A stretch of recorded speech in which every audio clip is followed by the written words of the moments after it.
ये गोपियां भी ऐसी ही थी, ध्यान देना। जिन गोपियों को सब पागल कहते थे, दीवानी कहते थे, लेकिन गोपियों के अंदर चमत्कार देखो क्या था कि मेरे ठाकुर उन गोपियों की उंगली के इशारे पर नाचते थे। चलो आपका भी टेस्ट ले लेते हैं कि आपके अंदर भी गोपी का भाव है कि नहीं। जैसे ही 4 बजे कथा आरंभ होती है, 3:30 बजे किस किस का मन करता है कि जल्दी जल्दी काम करो, जल्दी जल्दी हमें कार्य पूरा करके कथा के लिए रवाना होना है। तो इसका मतलब आपके मन में भी वो तड़प है गोविंद से मिलने की, इसका मतलब आपके अंदर भी गोपी का भाव है। तो आइए सभी बड़े भाव से गोविंद से कहेंगे कि हाँ, गोविंद से यही कहेंगे जैसे आपने द्रौपदी की लाज बचाई, जैसे आपने शबरी का मान रखा, ऐसे ही आप हमारा भी मान रखें। तो बड़े भाव से गोविंद से कहेंगे, पार मेरी कश्ती कान्हा लगानी पड़ेगी, पार मेरी कश्ती कान्हा लगानी पड़ेगी, लाज तुझे प्रेमियों की बचानी पड़ेगी, लाज तुझे प्रेमियों की बचानी पड़ेगी, पार मेरी कश्ती कान्हा लगानी पड़ेगी, पार मेरी कश्ती कान्हा लगानी पड़ेगी, लाज तुझे प्रेमियों की बचानी पड़ेगी, लाज तुझे आजा रे कन्हैया, आजा रे, आजा रे कन्हैया, आजा, आजा रे कन्हैया, आजा रे, आजा रे कन्हैया, आजा। जरा उठाइए अपने हाथों को जो ठाकुर को बुलाना चाहते हैं, बताओ।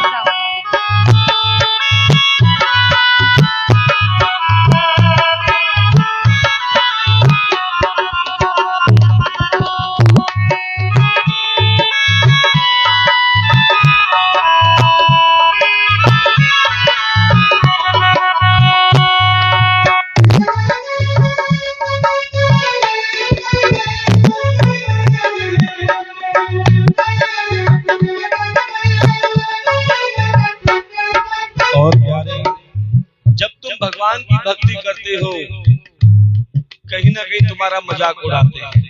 देखो इतने धूप में जा रहे हैं पागलों की तरह, उनको क्या पता प्यारे पागलों की लिस्ट में नाम होने में कितना आनंद आता है। वो यही कहते हैं,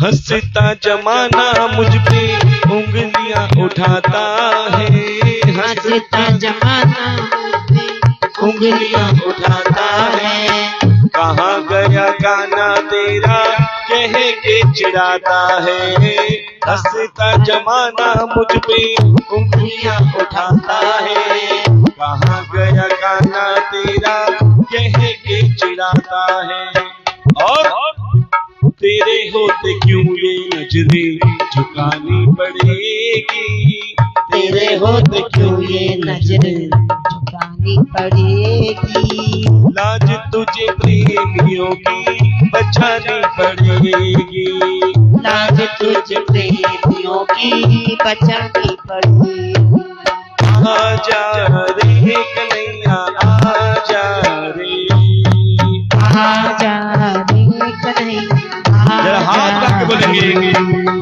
पार मेरी कश्ती कान्हा लगानी पड़ेगी, पार मेरी कश्ती कान्हा लगानी पड़ेगी, लाज तुझे प्रेमियों की बचानी पड़ेगी, लाज तुझे प्रेमियों की बचानी पड़ेगी, आजा रे कन्हैया, आजा रे, आजा रे कन्हैया, जरा उठाइए अपने हाथों को, तालियों की सेवा कराइए।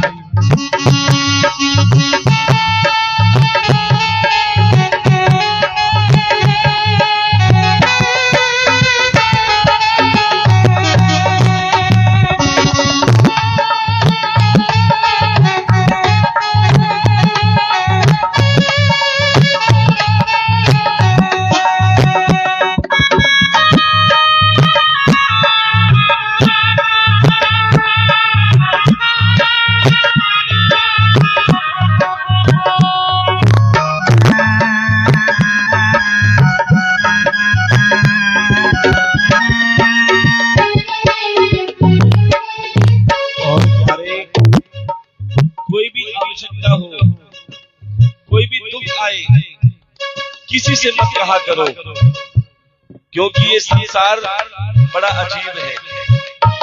तुम्हारे दुखों को सुनता है, फिर जग हंसाई करता है।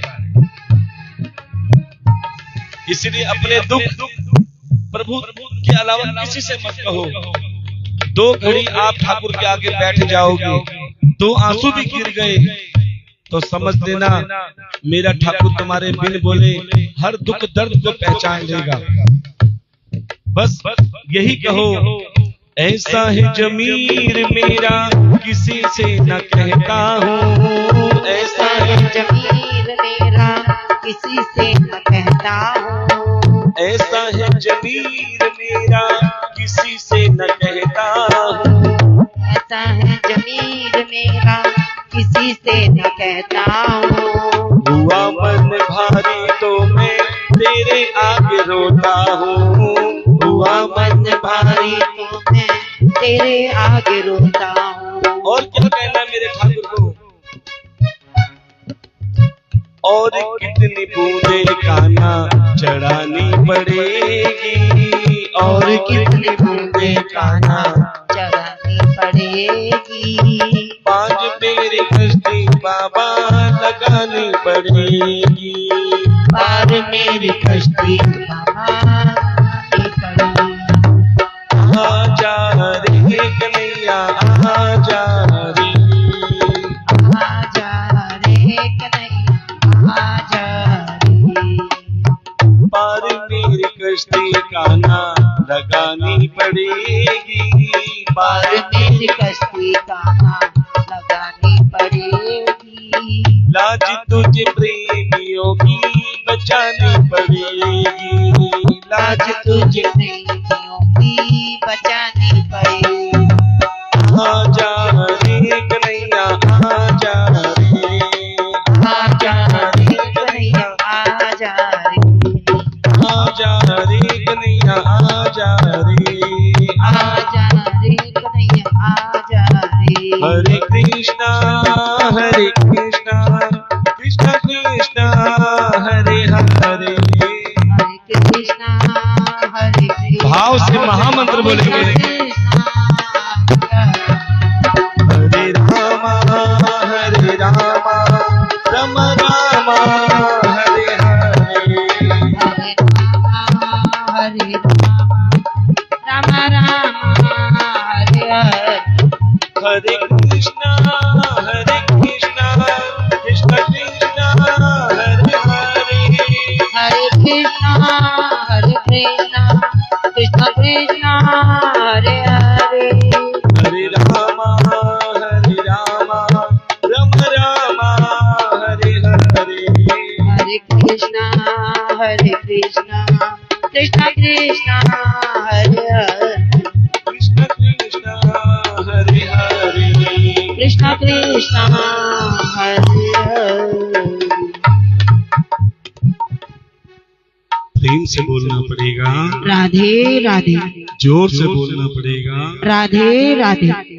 अब कुछ नहीं बोलना, बड़े भाव से जैसे प्रेम से एकाग्र मन होकर आप कथा का अमृतपान ग्रहण कर रहे हैं। अच्छा एक बात बताओ, आपने भागवत गीता तो देखी होगी,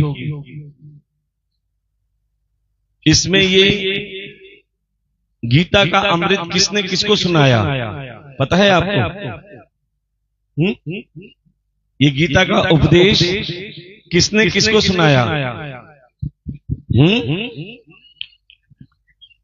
कृष्ण भगवान ने अर्जुन को सुनाया। बहुत अच्छी बात। इसीलिए कहते हैं सत्संग में प्रण किया था कि ना मैं युद्ध में अस्त्र चलाऊंगा न शस्त्र चलाऊंगा। क्यों? अपनी आदि शक्ति तो दुर्योधन को दे दी थी। जब महाभारत होने जा रही थी तब कन्हैया दुर्योधन के पास गए कि दुर्योधन, मुझे पता है कि महाभारत होके रहेगी और मुझे तो भेदभाव कर रहा हूं, तुम्हारी जो इच्छा हो वो मांग लेना। एक तरफ मैं अकेला और एक तरफ मेरी नारायणी सेना, और मैंने ये प्रण कर रखा है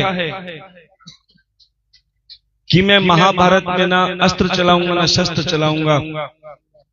अब तुम्हारी इच्छा है, तुम मुझे या नारायणी सेना दोनों में किसी एक को चुन लो।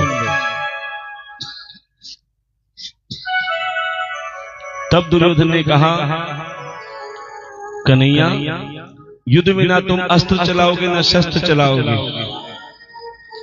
फिर मेरे किस काम के? मुझे तो तुम्हारी नारायणी सेना चाहिए। ले ली। अब कन्हैया अर्जुन के पास गए, बोले, अर्जुन, अब मेरे पास कुछ नहीं बचा। बोले, महाराज प्रभु क्यों? बोले, मेरी नारायणी सेना तो दुर्योधन ने ले ली, और मैंने ये प्रण कर रखा है कि मैं युद्ध में ना अस्त्र चलाऊंगा ना शस्त्र चलाऊंगा, तो मैं तुम्हारे किस काम का? तब अर्जुन ने कहा, हे माधव, हे गोविंद, हीरे को अपनी कीमत नहीं पता होती। हीरे को अपनी कीमत नहीं पता होती। कीमत किसको पता होती है? जोहर। कि आपको नहीं पता कि आप कितने काम के हो। माना कि तुम ना अस्त्र चला सकते हो ना शस्त्र चला सकते हो, लेकिन तुम मेरे सारथी बनके मेरा रथ तो चला सकते हो, मुझे राह दिखा सकते हो। और भटके हुए को राह दिखाने के लिए प्यारे सत्संग जरूरी होता है। ये सत्संग में क्यों जाया जाता है? क्योंकि अभी इंसान भटक रहा है, अंधेरे में जा रहा है। जब सद्गुरु नामक दीपक उन्हें सत्संग द्वारा राह दिखाता है, तब जीने की राह समझ में आती है। इसलिए प्यारे, कि पूरी महाभारत में जब कितने तीर चले, कितने शस्त्र चले, अर्जुन के रथ को कुछ भी नहीं हुआ। बड़े ध्यान से सुनना, अर्जुन के रथ को कुछ भी नहीं हुआ। लेकिन जैसे महाभारत समाप्त हुई, अर्जुन और कन्हैया रथ से नीचे उतरे, प्यारे रथ स्वाहा हो गया, जबकि उस पर कोई तीर भी नहीं चला था। जब तक तीर चल रहा था तो रथ सुरक्षित था, लेकिन जैसे ही अर्जुन और कन्हैया नीचे उतरे, रथ स्वाहा हो गया, रथ ढेर बन गया। क्यों? क्योंकि प्यारे, ये गीता का उपदेश सबको पता है कि कन्हैया ने अर्जुन को सुनाया, लेकिन असल में अर्जुन को नहीं सुनाया। अभी भागवत कथा में हम बताते हैं ना, कथा प्रारंभ होत है, सुनो वीर हनुमान, आसन आन विराजियो, सदा करो कल्याण। प्यारे, रथ के ऊपर एक ध्वज है। आपने कभी फोटो में जाके देखना, या भागवत गीता को जरा गौर से देखना, रथ के ऊपर ध्वज है, जिसे कहते हैं कपि ध्वज।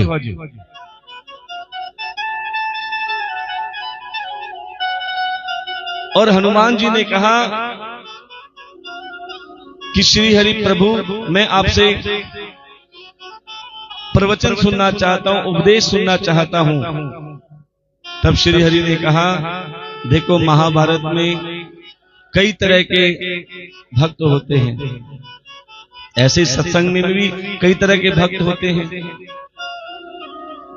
कोई कथा सुनने आता है, कोई केवल प्रसाद के लिए आता है, कोई कमियां निकालने आता है, कोई किस भाव से आता है। लेकिन प्यारे, हनुमान जी, जिनके अंदर श्रवण शक्ति, सुनने की शक्ति कुछ ज्यादा ही है। हर इंसान में कुछ ना कुछ शक्ति होती है, ध्यान देना। किसी में दौड़ने की शक्ति होती है, किसी में बोलने की शक्ति होती है, किसी में सुनने की शक्ति होती है, और कहते हैं जो सुन सकता है ना प्यारे वही भक्त बन सकता है। इंसान के अंदर सुनने की शक्ति अत्यधिक होनी चाहिए, जिसे कहते हैं श्रवण शक्ति। और ये कहां से मिली?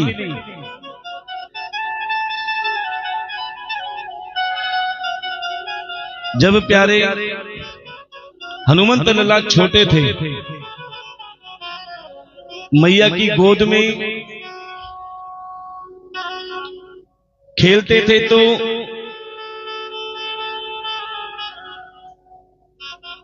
अंजना मैया उनको राम कथा सुनाया करती थी। जैसे दादा दादी बच्चों को लोरियां सुनाते हैं ना, अब तो लोरियां समाप्त हो गई, कहने की बात है। अब तो बच्चे मोबाइल में लगे रहते हैं, छोटे छोटे बच्चे। और प्यारे जब राम कथा सुनाती थी अंजना मैया, तो छोटे से लल्ला बड़े खुश होते थे। और जब राम कथा में रावण का नाम आता था, तो प्यारे खुश होते होते अचानक हनुमंत लल्ला को क्रोध आ जाता था कि मैं क्या करूं रावण के लिए। अभी हमने हमारी दीदी का पोता देखा कल। क्या नाम है पोते का? हाँ जी दीदी, रुद्रांश, लड्डू बोलते हैं ना उसे। ये 5-6 दिन से कथा चल रही है, उसका असर हमने कल देखा।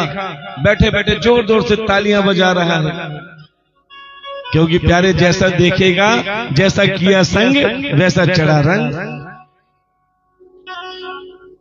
क्योंकि इसीलिए कहते हैं बच्चों को सत्संग अवश्य सुनाना चाहिए। संतों की जोर जोर से तालियां बजा रहे हैं और हमें देख देख के मुस्कुरा रहे हैं कि यही है मुझे सबसे तालियां बजाते हैं।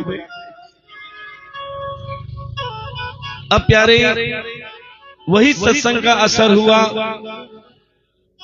उन्होंने कहा मैं सब कुछ तुम्हारा साथ दूंगा, कोई आपत्ति नहीं आने दूंगा, लेकिन प्रभु मुझे कथा सुनाओ, प्रवचन सुनाओ, गीता का उपदेश सुनाओ। अब कहते हैं व्यास जी कथा तो सुनाते हैं सबको, लेकिन सुनता कोई कोई है।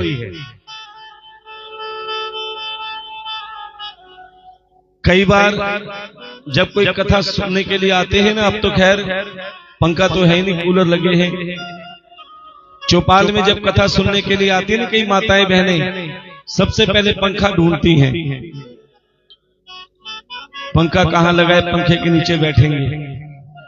पंखा मिल गया, फिर अपनी सहेली को ढूंढते हैं। देखो हाँ, अरे बहन बड़े दिनों बाद मिली। पहले पंखा ढूंढती है, फिर कहती है हेड़े यार, क्या बोलते हो, हेड़े यार। हाँ देखो मुझे कितने साल हो गए हरियाणा में कथा करते हुए, अब तक हरियाणा आई बोलनी नहीं आई। पहले तो कई माताएं बहनें कहती थी रे पंडित तू की ठान रहा है, इतना बुरा लगता था। लेकिन बाद में पता चला प्यारे ये बाहर से नारियल की तरह सख्त होते हैं जाट, लेकिन अंदर से बिल्कुल नरम है, दिल इनका बिल्कुल सॉफ्ट है। तो इसीलिए कहते हैं प्यारे कथा में आओ तो सहेलीपना बिल्कुल मत निभाओ। अपना मन, अपने नेत्र, अपना पूरा ध्यान व्यासपीठ पे टिका दो। ना जाने कौन सा शब्द तुम्हारा जीवन बदल दे। अब जैसे ही हनुमंत लल्ला कथा सुन रहे थे, गीता का उपदेश सुन रहे थे, क्योंकि जिसकी सुरक्षा मेरा संकट मोचन बालाजी महाराज करता है प्यारे, उसका कोई बाल विवाह का नहीं कर सकता। जैसे ही गीता का उपदेश समाप्त हुआ, तब तक उस रथ पर कोई आंच भी नहीं आई। लेकिन जैसे ही गीता का उपदेश समाप्त हुआ, पूरी महाभारत समाप्त हुई, तो प्यारे जैसे ही अर्जुन और कृष्ण नीचे उतरे, कपिध्वज को उतारा, प्यारे रथ ढेर हो गया। क्यों? अब तक जो शक्ति थी रथ में, कौन सी? कपिध्वज की। हनुमान जी ने रक्षा कर रखी थी। और प्यारे ये सच बात है, जब राम जी को दुख सताया, देखो वो सबका दुख हरते हैं, लेकिन कभी कभी उनको भी दुख सहना पड़ता है। जब लक्ष्मण जी को तीर लगा था, मूर्छित हो गए थे, तब राम जी बहुत दुखी हुए थे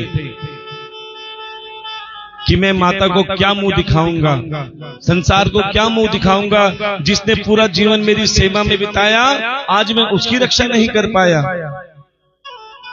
लेकिन कहा जाता है कि जिसका भक्त हनुमान हो, उस मालिक को भी चिंता नहीं करनी चाहिए। श्री राम जी ने हनुमान जी को याद किया कि अरे हनुमान, आज मुझे संकट ने घेर लिया है, आज मुझे तेरी आवश्यकता पड़ रही है। तो हनुमान जी को श्री राम जी बुलाते और क्या कहते हैं,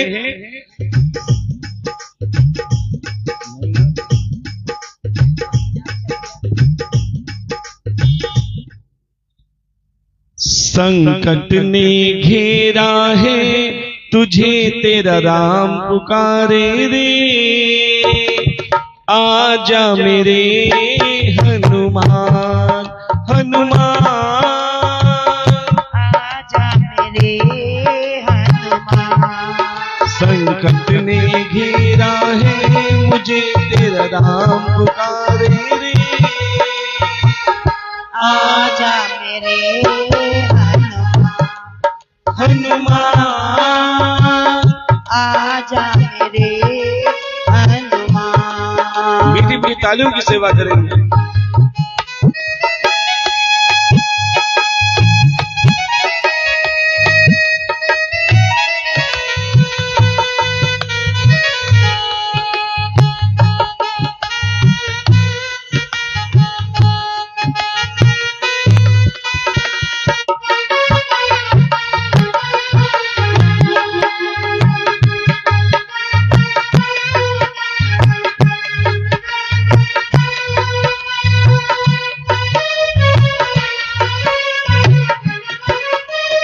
और प्यारे, पापी आज नहीं पहले भी थे, जो पीठ पीछे धोखा देते हैं, छुरा मारते हैं।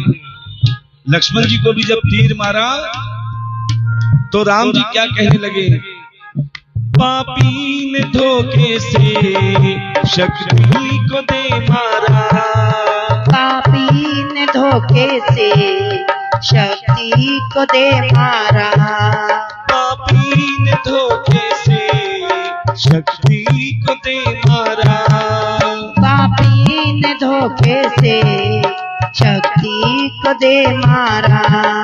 मूर्छित पड़ा देखो कैसे लखन प्यारा, मूर्छित पड़ा देखो कैसे लखन प्यारा।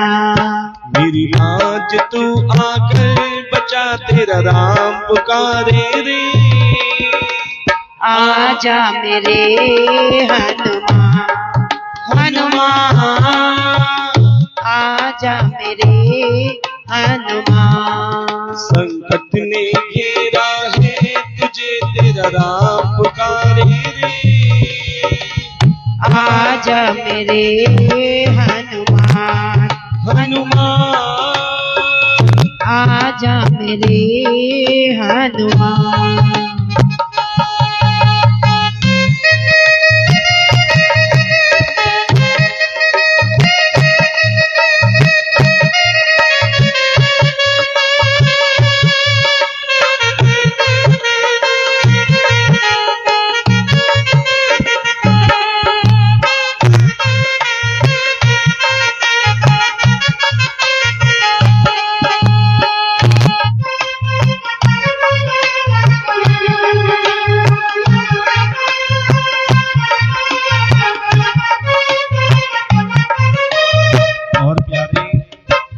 श्री राम जी सोच रहे हैं, अगर लक्ष्मण को होश नहीं आया, कुछ हो गया तो मैं माता को क्या मुंह दिखाऊंगा, क्या कहूंगा।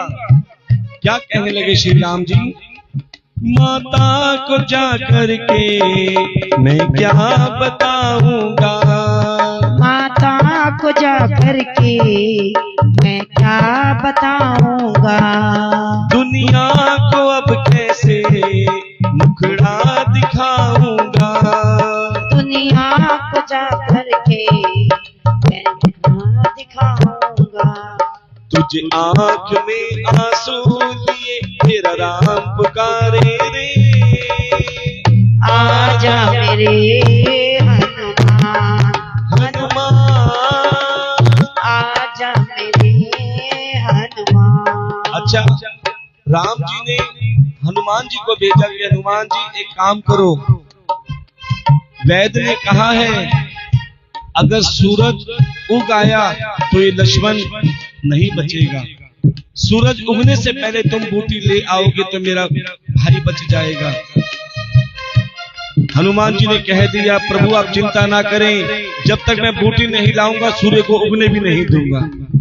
क्या कहने लगे, सूरज के उगने से पहले चले आना, सूरज के उगने से पहले चले आना, वरना मुझे भी तो जिंदा नहीं पाना, वरना मुझे भी तो जिंदा नहीं पाना, भाई का गम कैसे सहूं तेरा राम पुकारे रे, आजा मेरे हनुमान, हनुमान। आजा मेरे हनुमान। और ये सिद्ध कर दिया राम जी ने कि मुझे भी दुख होता है, मुझे भी पीड़ा होती है, और उस पीड़ा को दूर करने के लिए राम जी को भी हनुमान जी का सहारा लेना पड़ा। राम जी हनुमान जी से क्या कहते हैं, तेरे राम को जब भी दुखड़ों ने घेरा है, तेरे राम को जब भी टुकड़ों ने घेरा है, आकर के तूने ही गम से उबारा है, आकर के तूने ही गम से उबारा है, अब हर्ष करे क्यों देरी तुझे तेरा राम पुकारे रे, आजा मेरे हनुमान, हनुमान। आजा मेरे हनुमान, संकट ने घेरा है तुझे तेरा राम पुकारे रे, आजा मेरे हनुमान, हनुमान, आजा मेरे हनुमान। बोलिए श्री संकट मोचन बालाजी महाराज की जय हो। देखो एक अद्भुत लीला हुई थी। अब लक्ष्मण जी के लिए संजीवनी बूटी भी ले आए, लक्ष्मण जी जीवित हो गए। अब जब लक्ष्मण जी जीवित हुए तो नल और नील और सभी वानरों ने क्या किया, लंका पे चढ़ाई चढ़ाई। क्या बनाया, राम सेतु। कैसे बनाया, पत्थर पे राम लिखा और अब राम लिख लिख कर समुद्र में फेंकते रहे, राम सेतु बनता रहा। और ये बात रावण को पता चल गई, किसी ने बता दिया, बोले महाराज श्री राम जी धीरे धीरे लंका पे चढ़ाई चढ़ाने के लिए आ रहे हैं, क्योंकि उनके पास ऐसी शक्ति है कि राम लिखते हैं और पत्थर पानी में तैरते हैं। अब पूरी प्रजा घबरा गई लंका की कि महाराज हमारा क्या होगा, आपका क्या होगा। अब महाराज रावण ने क्या किया, अपनी प्रजा को तसल्ली देने के लिए कहा, अरे ये शक्ति राम में ही नहीं, ये शक्ति तो मेरे में भी है। अगर वो राम लिखकर पत्थर तैरा सकते हैं तो तुम चिंता मत करो, मैं रावण लिखकर भी पत्थर तैरा सकता हूं, क्योंकि मैं उनसे कम नहीं हूं। ध्यान देना, क्योंकि प्रजा अपने राजा को कभी हल्का नहीं देखना चाहती। अब राजा ने तसल्ली दे दी, बोले चिंता मत करो, कल मेरे साथ समुद्र में चलना, मैं रावण नाम लिखकर पत्थर तैरा दूंगा, तुम घबराओ मत। सब रावण की जय जयकार करके चले गए कि हमारे रावण राजा भी बहुत अच्छे हैं, शक्तिवान है राम जी की तरह, घबराने की जरूरत नहीं। सबको तो तसल्ली थी, लेकिन मंदोदरी कहते हैं अपने पति को सब जानते हैं कि कितना पानी में है, बाहर चाहे कितने ही डींगे मारो, लेकिन धर्म पत्नी से कुछ छुपा नहीं होता। अब रात्रि हुई, मंदोदरी कहती है प्रभु मेरे मन में एक शंका है, कुछ पूछ सकती हूं? बोले पूछो महारानी। बोले मैं आपसे कब से कह रही हूं कि राम जी की शरण में चले जाओ, शरण में चले जाओ, आपका उद्धार हो जाएगा, और आप सीता को लाकर पंगा लेकर बैठे हो। और दूसरा पंगा ये ले लिया कि प्रजा को कह दिया कि जैसे राम पत्थर पे राम लिखकर तैरा सकते हैं, आपने सबको क्यों बहला दिया कि मैं रावण लिखकर भी पत्थर तैरा सकता हूं? मुझे पता है आपने ऐसे कोई पुण्य नहीं किए जो आपका नाम लिखकर पत्थर तैर जाए। रावण ने कहा मंदोदरी तुम चिंता क्यों कर रही हो, जैसे सब देखेंगे तुम भी देख लेना सुबह। अब मंदोदरी शांत हो गई, बोले कल देखते हैं क्या होता है। अब पूरी की पूरी लंका की प्रजा, मंदोदरी और स्वयं रावण समुद्र की तरफ बढ़े। सबके सब बड़े उत्सुक थे ये नजारा देखने के लिए कि जैसे राम का नाम लिखकर पत्थर तैरते हैं, क्या रावण का नाम लिखकर भी पत्थर तैरेगा? प्यारे जैसे ही रावण समुद्र के किनारे पहुंचा, एक पत्थर लिया, पत्थर लेने के बाद क्या किया, क्या लिखा उसमें, क्या लिखा? रावण। रावण लिखा और ऐसे करके जैसे ही पत्थर फेंका, प्यारे पत्थर भी वो तैरने लग गया। प्यारे रावण का नाम लिखकर पत्थर तैरने लगा, सबके सब तालियां बजाने लगे, रावण महाराज की जय, लंकापति रावण की जय। बोले अब तसल्ली हो गई? बोले हाँ हमारा राजा बहुत शक्तिशाली है, जब ये भी पत्थर तैरा सकता है तो प्यारे सब कुछ कर सकता है। लेकिन मंदोदरी को तसल्ली, बोले चमत्कार कैसे हुआ? घर आए, महाराज लंकापति रावण बैठे ही थे। बोले प्रभु अब तो मेरी शंका का निवारण कर दो, ये रावण का नाम लिखकर पत्थर कैसे तैरा? बोले मंदोदरी सच बताऊं? बोले हाँ प्रभु बताओ। बोले किसी से कहोगे तो नहीं? बोले बिल्कुल नहीं कहूंगी, बताओ तो सही, ये रावण का नाम लिखकर पत्थर कैसे तैरा? बोले मैं अपनी प्रजा को तसल्ली देना चाहता था, उनको दिखाना चाहता था कि तुम्हारा राजा भी कम नहीं है। मैंने थोड़ा सा झूठ बोला था कि मैं भी पत्थर तैरा सकता हूं, लेकिन मन में मेरी शंका थी कि पत्थर कैसे तैरेगा। मैं समुद्र किनारे गया, इतना बड़ा विशाल पत्थर भी उठा लिया, रावण भी लिख दिया, और जैसे ही मैं फेंकने जा रहा था, मैंने पत्थर को बोला तुझे राम की सौगंध अगर डूब गया तो, तुझे राम की सौगंध अगर डूब गया तो। प्यारे जब पत्थर ने भी सुन लिया, जब राम का नाम रावण ने ही ले लिया, तो प्यारे उसने भी उसका मान रख लिया।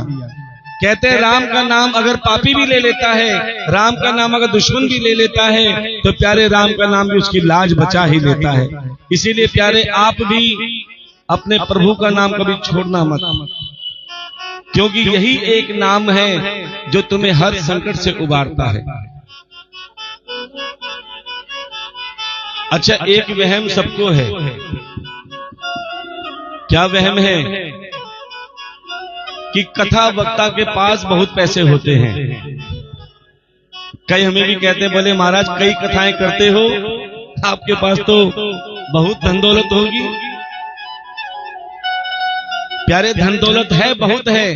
क्या है? हमारी माताओं बहनों का प्रेम, जो सब कुछ छोड़कर बोले महाराज हम आपके लिए आते हैं, अपने ठाकुर के लिए आते हैं, यही सबसे बड़ी दौलत होती है। और प्यारे, एक चोर ने सुना था। किसने सुना था? चोर ने। बोले आजकल ना जितने भी बड़े बड़े संत महाराज हैं ना, उन्होंने अपना हेलीकॉप्टर भी बना रखा है। हेलीकॉप्टर में जाते हैं अपने पर्सनल। अब एक चोर को पता लगा कि सीरसपुर में प्रेम कुटीर में भागवत कथा हो रही है और व्यास जी आ रहे हैं। अब उसके मन में था कि ये व्यास जी के पास भी हेलीकॉप्टर ना सही बढ़िया गाड़ी तो होगी, लेकिन उनको क्या पता टूटी उड़ी गाड़ी में आ रहे हैं। कई बार तो स्टार्ट भी नहीं होती, लेकिन चोर को क्या पता। अब प्यारे उसने सोचा ये व्यास जी को लूटना चाहिए, इनको लूटना चाहिए। जैसे ही पहले दिन कथा हुई, सारी संगत बैठी और वो चोर भी आके बैठ गया। सब तो कथा सुन रहे हैं, लेकिन चोर कहता कथा होने दो, फिर व्यास जी को लूटूंगा। अब प्यारे, अब जैसे ही कथा विश्राम हुई, जैसे महाराज जी अपनी टूटी फूटी गाड़ी में बैठे, फट देखे, वो तो केवल अपने मतलब की बात सुनना चाहता था कि सेठ कौन है जिसे लूटना है। अब प्यारे 4 दिन तक आता रहा। व्यास जी ने सोचा ऐसे तो पीछा छोड़ेगा नहीं ये। व्यास जी ने कथा में कह दिया संसार का एक सबसे बड़ा सेठ है जिसे कोई भी लूट सकता है। चोर के कान खड़े हो गए। अब मेरे मतलब की बात आई है। व्यास जी ने कहा संसार का ऐसा सबसे बड़ा सेठ है जो दुनिया को देता है और उसे कोई भी पता चले कन्हैया कौन है। उसने सोचा कोई सेठ होगा। बोले महाराज ये तो बताओ कि कहां रहता है वो सेठ। व्यास जी ने कहा वृंदावन रहता है। कहां रहता है? वृंदावन। अब जैसे वृंदावन का नाम दे, मुझे संसार के सबसे बड़े सेठ को लूटने जाना है। अब उसके धर्मपत्नी ने पूरी रसोई खंगाल ली, अन्न का एक दाना भी नहीं मिला।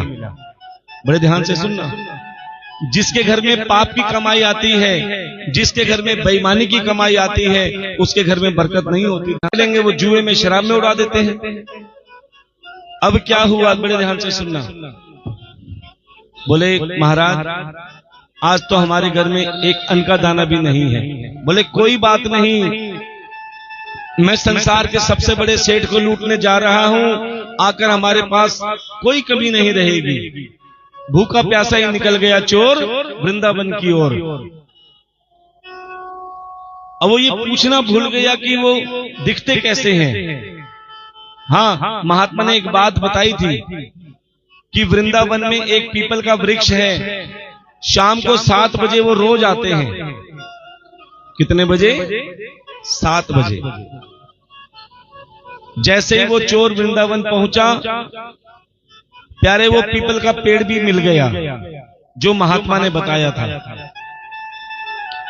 अब उस चोर ने सोचा जरूर 7 बजे कन्हैया यहां पर आएंगे और मैं उसे लूट लूंगा। प्यारे वो दोपहर 12 बजे का बैठा बैठा इंतजार करने लगा उस वृक्ष के नीचे कि कब 7 बजे कन्हैया आए। प्यारे वो चोर 12, 1, 2, 3, 4, 5, 6 बजे तक बैठा रहा। जब 1 घंटा रह गया, चोर के दिमाग में एक बात आई। बोले अगर मैं यहां बैठा मिल गया और कन्हैया आ गए तो मुझे देखकर कहीं डर के मारे ना चले जाएं, इसलिए मैं छुप के इंतजार करता हूं। चोर ने क्या किया, झाड़ियों के बीच में छुप गए। झाड़ियों के बीच में छुपकर पीपल के पेड़ की तरफ देखते रहे, कब 7 बजे, कब कन्हैया आए तो मैं उनको लूट लूं। 6:30 बज गए, बड़े ध्यान से सुनना, 6:45 बज गए।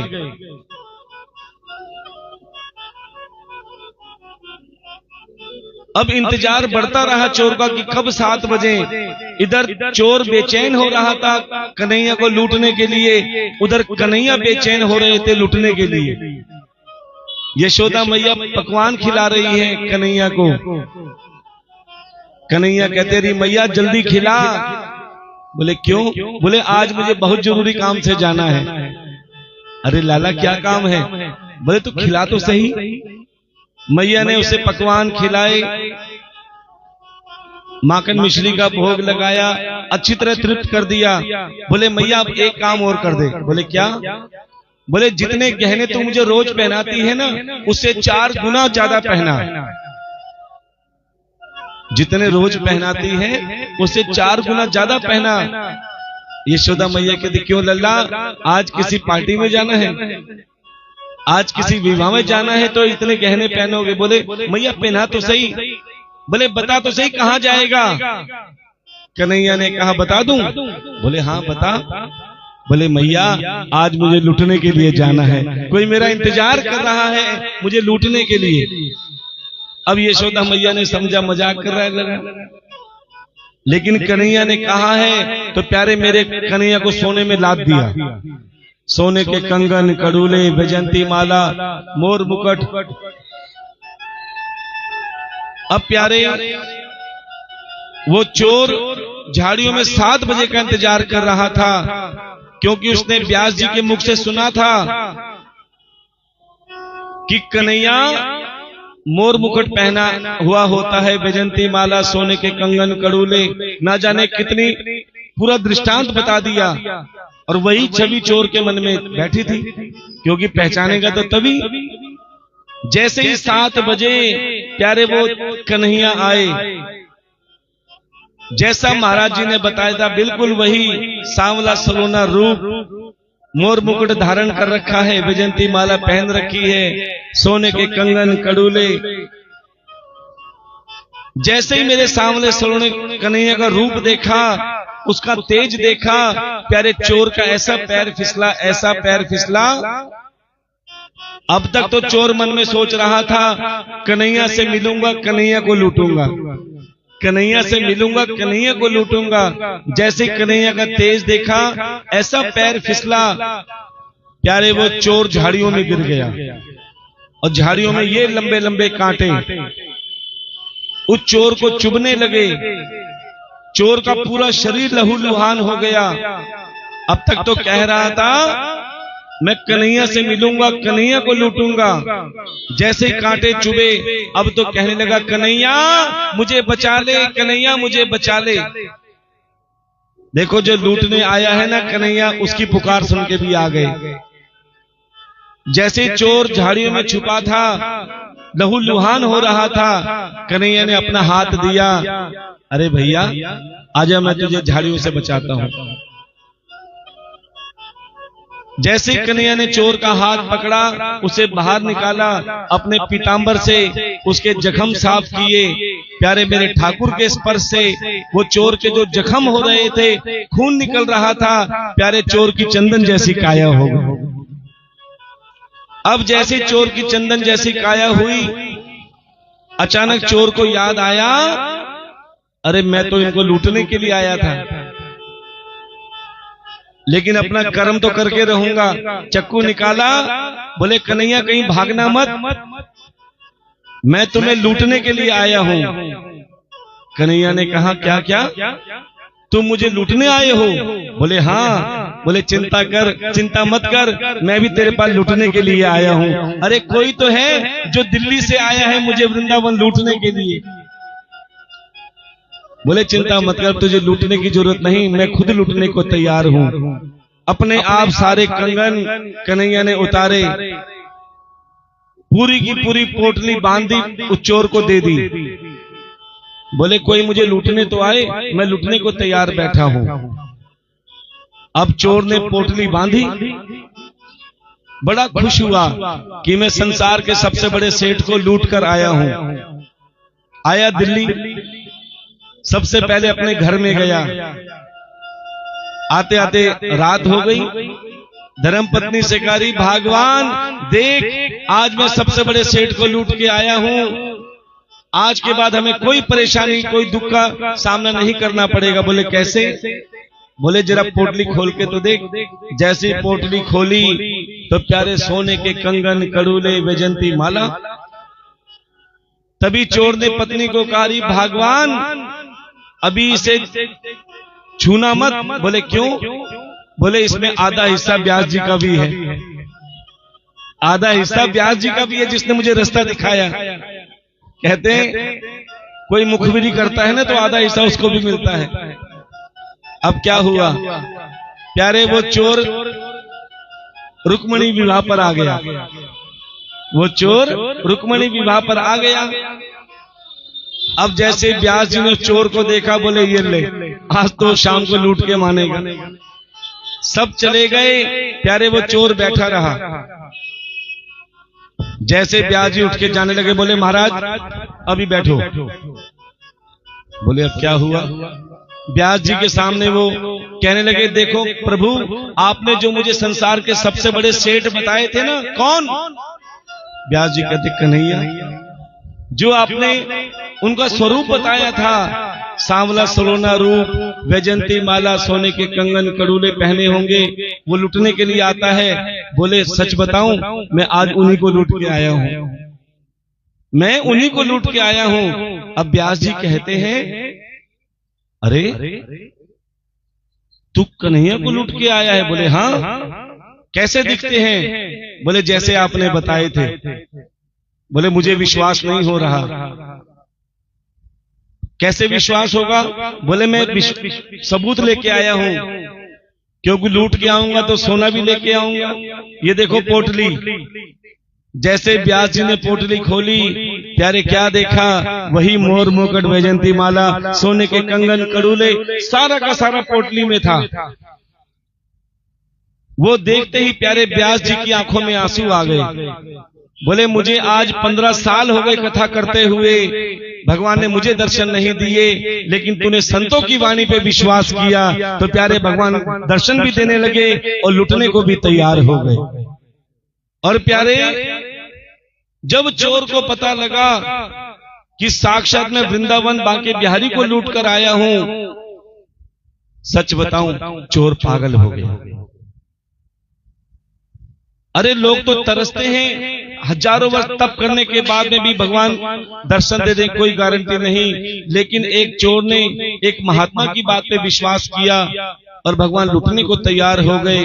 तब से पागल होता फिरा। वो चोर क्या कहता है? जब से देखा तुम्हें जाने क्या हो गया, जब से देखा तुम्हें जाने क्या हो गया। ए मुरली वाले शाम मैं तेरा हो गया, ए मुरली वाले शाम मैं तेरा हो गया। जब से देखा तुम्हें जाने क्या हो गया, जब से देखा तुम्हें जाने क्या हो गया। ए मुरली वाले शाम मैं तेरा हो गया, ए मुरली वाले शाम मैं तेरा हो गया। जरा उठाइए अपने हाथों को, तालियों की सेवा लगाइए।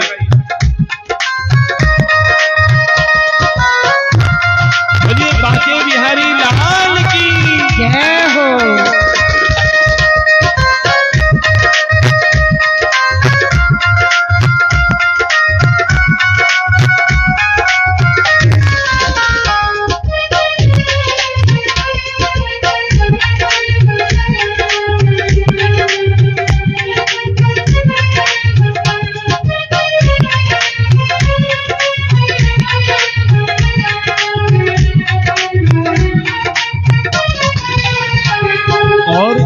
वो चोर कहने लगा, क्या तू है दाता तेरा मैं पुजारी हूँ मैं, तू है दाता कि तेरा पुजारी हूँ मैं, तेरे दर का ही सादा भिखारी हूँ मैं, तेरे दर का ही सदा भिखारी हूँ मैं, तेरी चौखट पे दिल ये मेरा खो गया, तेरी चौखट पे दिल ये मेरा खो गया।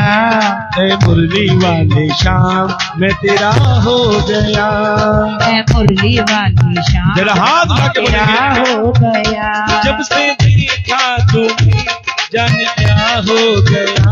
जब से देखा तुम्हें जाने क्या हो गया। ऐ मुरली वाले श्याम मैं तेरा हो गया। ऐ मुरली वाली श्याम मैं तेरा हो गया। हरि को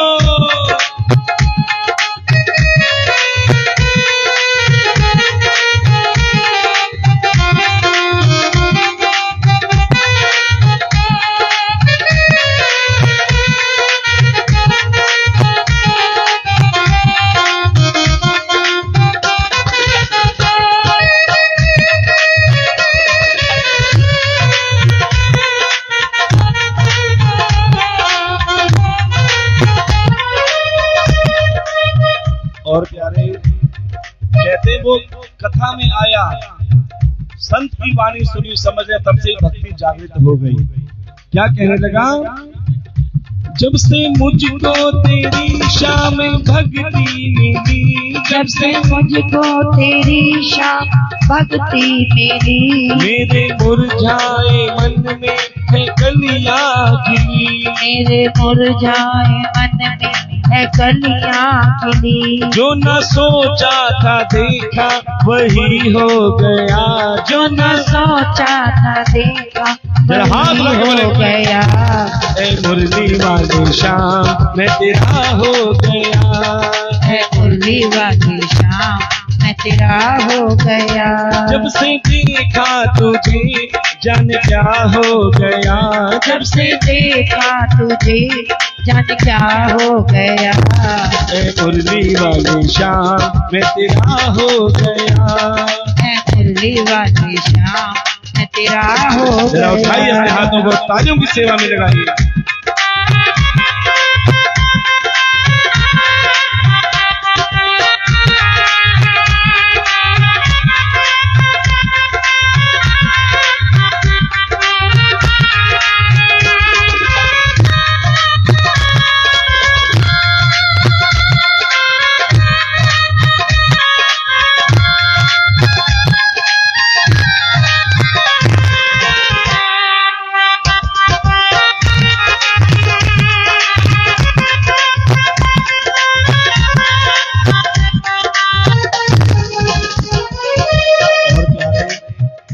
जरूरी नहीं कि तुम वृंदावन जाओ तभी बांके बिहारी मिले। आप भागवत कथा में बैठे हैं, ये भी वृंदावन से कम नहीं है। अगर आपने एक पल भी अगर कथा में दे दिया, एक सेकंड भी कथा में दे दिया, तो समझ लेना मेरा ठाकुर आप पर भी लुटने को तैयार हो जाएगा। क्यों? क्योंकि दरबार कोई साधारण दरबार नहीं है। चोर क्या कहने लगा? तेरे दरबार की क्या अजब शान है। तेरे दरबार की क्या अजब शान है। जो भी देखे वही तुझ पे कुर्बान है। जो भी देखे वही तुझ पे कुर्बान है। तेरी भक्ति का मुझको नशा हो गया। तेरी भक्ति का मुझको नशा हो गया। किसको नशा हुआ है? जरा हाथ उठाएंगे। जिसको मेरे ठाकुर की कथा का नशा है वो हाथ उठा के तालियों की सेवा करेंगे। तेरी भक्ति का मुझको नशा हो गया। तेरी भक्ति का मुझको नशा हो गया। ऐ मुरली वाले श्याम मैं तेरा हो गया। है मुरली वाली श्याम मैं तेरा हो गया। जब से देखा तुम्हें जाने क्या हो गया। जब से देखा तुम्हें जाने क्या हो गया। है मुरली वाले श्याम मैं तेरा हो गया।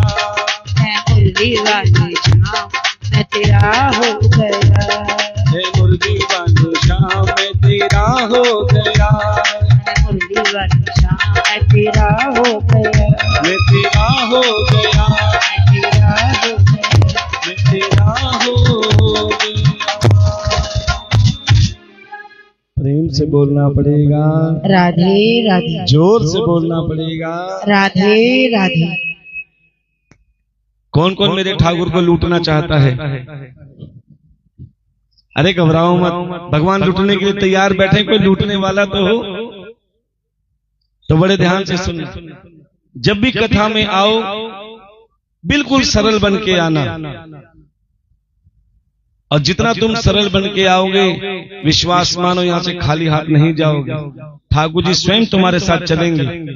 कोई ले जाने वाला तो हो, कोई लूटने वाला तो हो, भगवान सब करने को तैयार है। ध्यान देना, एक बार उसे अपना बनाकर तो देखो। जब जब धरती पर अधर्म बढ़ता है, अधर्म का नाश करने के लिए और धर्म की स्थापना करने के लिए भगवान को कई रूपों में आना पड़ता है, कई लीलाएं करनी पड़ती हैं। और प्यारे, ये गोवर्धन लीला भी करने का एक बहुत बड़ा कारण था, क्योंकि इंद्र के अंदर अभिमान आ गया था। देखो, भगवान सबको अपने अपने डिपार्टमेंट देता है। जैसे लक्ष्मी को किसका डिपार्टमेंट दे रखा है?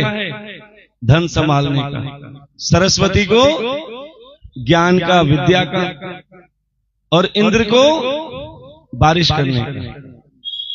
लेकिन कभी कभी क्या होता है, किसी को कोई पद मिल जाता है ना, तो वो अपने आप को भगवान मान लेता है। अब इंद्र को लगा कि अगर मैं वर्षा नहीं करूंगा तो सूखा पड़ जाएगा, अकाल पड़ जाएगा। सबसे कहने लगा, तुम मेरी पूजा करते रहना तो मैं प्रसन्न रहूंगा, बारिश करते रहूंगा। नहीं पूजा करोगे तो मैं सूखा करवा दूंगा, अकाल डाल दूंगा, वर्षा नहीं करने दूंगा। क्या हुआ? डर के मारे सब पूजा करने लगे। सच बताएं, आज भी पूजा इंसान डर से करता है, मन से नहीं करता, डर से करता है। क्यों? पंडित जी ने कहा है तुम्हारे पर राहु चढ़ा हुआ है, पंडित जी ने कहा है तुम्हारे पर 7.5 लगी हुई है, तो इंसान डर के मारे पूजा करता है। ध्यान देना, एक दुखी आदमी पंडित जी के पास गया। देखो, उदाहरण इसलिए देते हैं कि आप, अब क्या हुआ, एक दुखी व्यक्ति पंडित जी के पास गया, बोले पंडित जी मैं बहुत दुखी हूं, देखो तो सही मेरे ऊपर कौन सा संकट है, कौन सा ग्रह चढ़ा हुआ है मेरे ऊपर। अब प्यारे, पंडित जी के पास आओ और बिना दक्षिणे पंडित जी जाने नहीं देते। अब पंडित जी ने क्या किया, अपना इतना बड़ा पतरा खोला, पंचांग होती है ना, पंचांग खोली, बोले ओहो तुम्हारे ऊपर तो शनि पक्का बैठा हुआ है, तुम्हारी शनि की दशा चल रही है, इसलिए तुम बहुत दुखी हो। बोले प्रभु क्या करना पड़ेगा पंडित जी? बोले शनि को उतारने के लिए 2100 रुपए देने पड़ेंगे। कितने? अब 2100 का नाम सुना, वो व्यक्ति कहे पंडित जी मैं वैसे ही बहुत दुखी हूं, रोटी को तरस रहा हूं, अन्न मिल नहीं रहा, 2100 कहां से लाऊं? अब पंडित जी ने सोचा इसको जाने तो देना नहीं चाहिए। बोले एक काम कर, मुझे पता है तू परेशान है ना, चल 1100 रुपए दे, शनि की दशा उतार दूंगा। बोले महाराज मेरे पास 1100 भी नहीं है। जैसे उठ के जाने लगा, पंडित जी ने कहा एक काम कर, चल 501 रुपए दे दे, तेरी शनि की दशा ठीक हो जाएगी। बोले महाराज मेरे पास 500 भी नहीं है। बोले 101 रुपए देगा? बोले महाराज 101 भी नहीं है। बोले 11 रुपए देगा? बोले मेरे पास 11 भी नहीं है। अब पंडित जी कहने लगे जा, तेरा शनि भी कुछ नहीं बिगाड़ सकता, जब तेरे पास है ही नहीं तो शनि क्या बिगाड़ेगा। तो सज्जनों, कहने का भाव ध्यान देना, ये सुख और दुख क्या है? ये तुम्हारे कर्मों का फल है। ऐसा कोई इंसान नहीं जो तुम्हारे दुख दूर कर दे। प्यारे, दुखों का भुगतान तुम्हें स्वयं करना पड़ेगा। लेकिन भक्ति करने से क्या मिलता है? प्यारे, जहां तुम्हें गोली लगने वाली होगी, मेरा ठाकुर से कांटों में बदल देगा। इसीलिए कहते हैं प्यारे, कर्म करते रहो, कोशिश करो अच्छे कर्म हो, क्योंकि जो कर्म करोगे वो लौट के आएगा। अच्छा करोगे तो भी और बुरा करोगे तो भी। अब प्यारे, ब्रिज में सब इंद्र की पूजा करते थे। कन्हैया ने देखा, ओहो, उस अभिमानी की पूजा कर रहे हो जिसके अंदर कूट कूट के अभिमान भरा पड़ा है। किसके अंदर? इंद्र के अंदर। अब सभी पूजन करने जा रहे थे।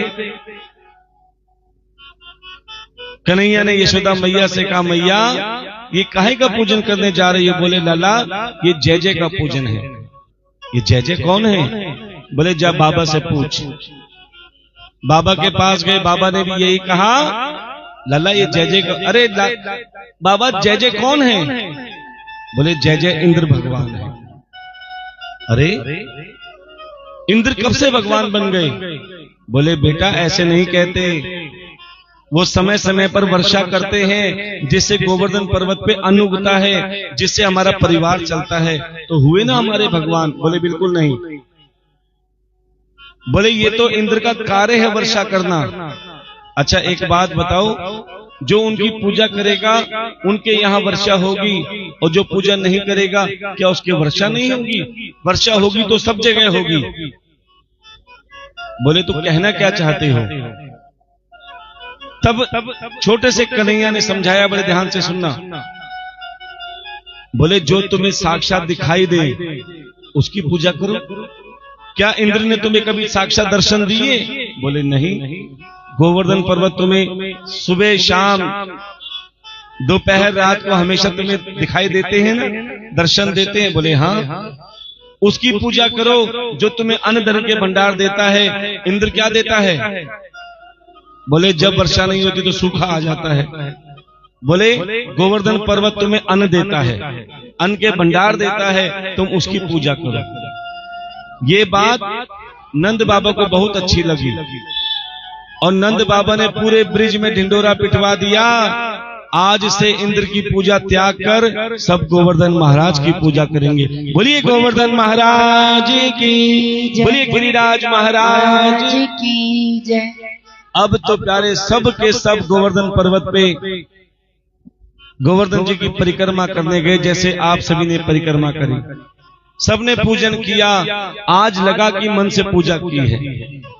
अब तक तो डर के मारे पूजा कर रहे थे, आज मन से पूजा की, सब प्रसन्न थे, पूरा ब्रिजवासी प्रसन्न था। लेकिन एक को क्रोध आ रहा था। किसको? इंद्र को।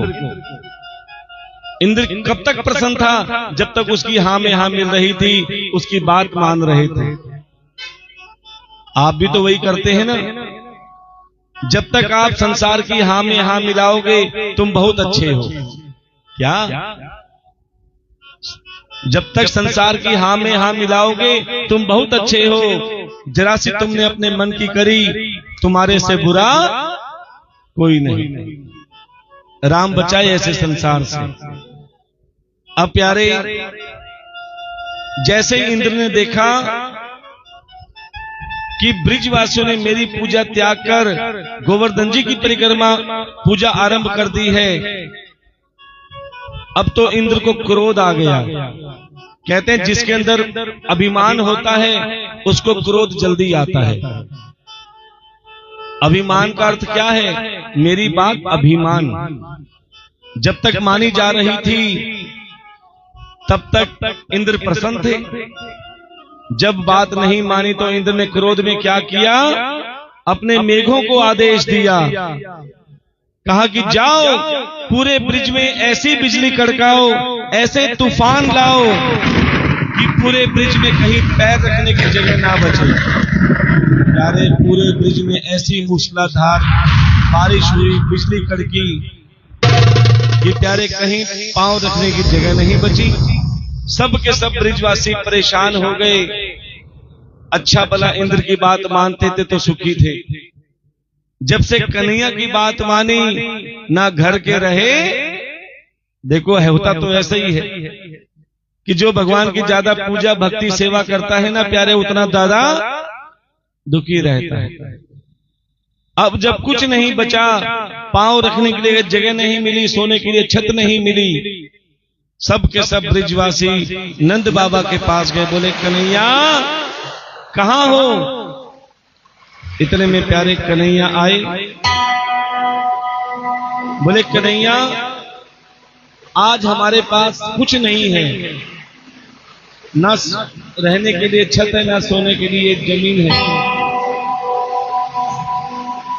तब कन्हैया कहने लगे सक्रदेव प्रपन्नाय तवास्मिति च याचिते अभयम सर्वभूतेभ्यो ददात्मं तत्सदा मम। अर्थात जो लोक मर्यादा लांघकर सब कुछ छोड़कर केवल मेरा बनकर आता है, मेरे लिए आता है, उसका मैं हर पल साथ देता हूं। अब कन्हैया कहने लगे ब्रिजवासियों तुमने किसकी पूजा करी? बोले कन्हैया हमने गोवर्धन जी की पूजा करी। किसकी परिक्रमा करी? बोले हमने गिरिराज जी की परिक्रमा करी। बोले तो वही गोवर्धन पर्वत इंद्र के प्रकोप से तुम्हें बचाएंगे, चलो मेरे साथ। अब प्यारे स्वयं कन्हैया नंद बाबा पूरे ब्रिजवासियों को लेकर बाल गोपाल, गोप गोपियां, गाय बछड़े, पशु पक्षी, जीव जंतु सब के सब गोवर्धन पर्वत की ओर जा रहे हैं कन्हैया के साथ। अब तो प्यारे जैसे गोवर्धन पर्वत पे पहुंचे,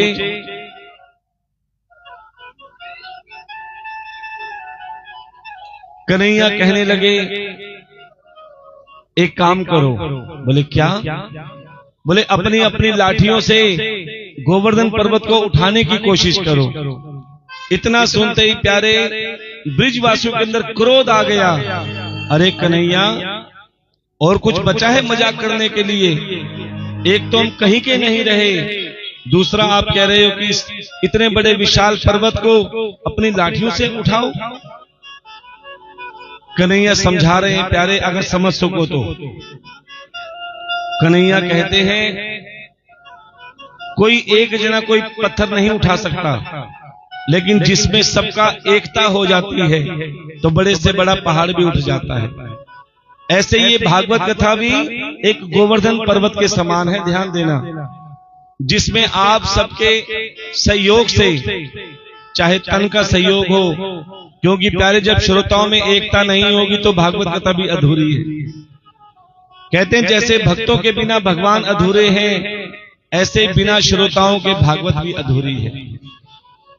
उसके बाद जो भागवत कथा में अपनी नेक कमाई से सेवा करते हैं, चाहे कन्यादान के रूप में हो या भंडारे के रूप में हो, जब सब श्रोता अपनी नेक कमाई से अपने पितरों के निमित्त जब भागवत कथा में सेवा करते हैं तो प्यारे भागवत कथा रूपी गोवर्धन पर्वत भी प्यारे वो उठ जाता है, अर्थात संपन्न हो जाता है। बोलिए गोवर्धन महाराज की जय। अब तो प्यारे क्या हुआ, जैसे ही सभी ब्रिजवासियों ने अपनी अपनी लाठी लगाई, कोशिश करी उठाने की, भगवान कहते हैं तुम कोशिश तो करो, व्यवस्था मैं कर दूंगा। जैसे ही सभी ब्रिजवासियों ने कोशिश करी, छोटे से कन्हैया मात्र 5 वर्ष के उन ब्रिजवासियों के बीच में गए और प्यारे अनामिका उंगली से पूरा का पूरा गोवर्धन पर्वत उठा लिया। बोलिए गोवर्धन महाराज की, बोलिए गिरिराज महाराज की। और प्यारे एक दिन नहीं, पूरे 7 दिन तक गोवर्धन पर्वत को उठाए रखा और ब्रिजवासियों की रक्षा करी। अब इंद्र ने देखा कि देखूं तो सही, मेरे मेघों ने कितना हाहाकार मचाया है, क्या हाल है ब्रिजवासियों का जिन्होंने मेरी बात नहीं मानी। जैसे ही इंद्र गए, क्या देखा, पूरे ब्रिज में पानी ही पानी भरा पड़ा है। इंद्र बड़े खुश हुए जब कोई नहीं दिख रहा। तभी इंद्र की नजर गोवर्धन पर्वत पर पड़ी। क्या देखा, गोवर्धन पर्वत जमीन से उठा हुआ है। बोले ये कैसा चमत्कार। जैसे ही इंद्र गोवर्धन पर्वत के पास आए तो क्या देखा, सभी ब्रिजवासियों ने अपनी अपनी लाठियों से गोवर्धन पर्वत को उठा के रखा है। अब इंद्र हैरान कि ब्रिजवासियों के अंदर इतनी शक्ति कहां से आई। इसका मतलब इनके साथ कोई शक्तिवान है, शक्तिशाली है।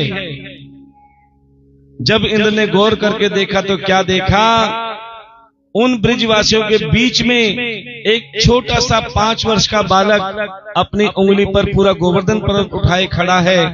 अब इंद्र ने सोचा ये कोई साधारण बालक नहीं है, ये कोई साधारण बालक नहीं है, ये तो श्री हरि नारायण भगवान है। बोलिए श्री हरि नारायण भगवान की जय। प्यारे तुरंत हाथ जोड़ लिए, क्षमा मांगी, हे कन्हैया मेरे अंदर जो अभिमान था, मेरे अंदर जो अहंकार था, आज वो दूर हो गया। कहते हैं जब मैं होता है तो हरि नहीं होते। आज मेरे अंदर से मैं निकल गई कि मैं तो एक तिनका मात्र भी नहीं हूं। जो भी करने कराने वाले हो प्रभु आप ही हो। आज मैं सरल भाव से हूं तो मुझे आपके दर्शन हो रहे हैं। इसलिए हम भी आपसे कहते हैं जब भी कथा में आओ या भगवान के पास जाओ, बिल्कुल सरल होके आना। संसार में रहो, खूब दिमाग चलाओ, लेकिन जब ठाकुर के पास आओ तो प्यारे दिल से काम करो। अभिमान निकाल दो, क्योंकि जिसके अंदर अभिमान होता है उसका सर्वनाश निश्चित है। अभिमान में 3 जने बिल्कुल चले गए। कौन? धन, वैभव और वंश। ना मानो तो देख लो, रावण, कौरव और कंस।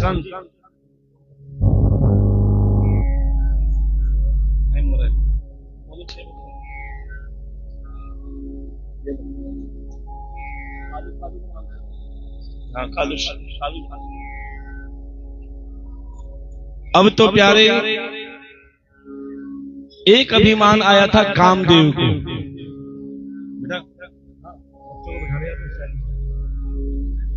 शोर कर रहे हैं। एक अभिमान आया कामदेव को। क्या अभिमान था? मैंने सभी देवी देवताओं से काम से जीत लिया है, देवी देवताओं को।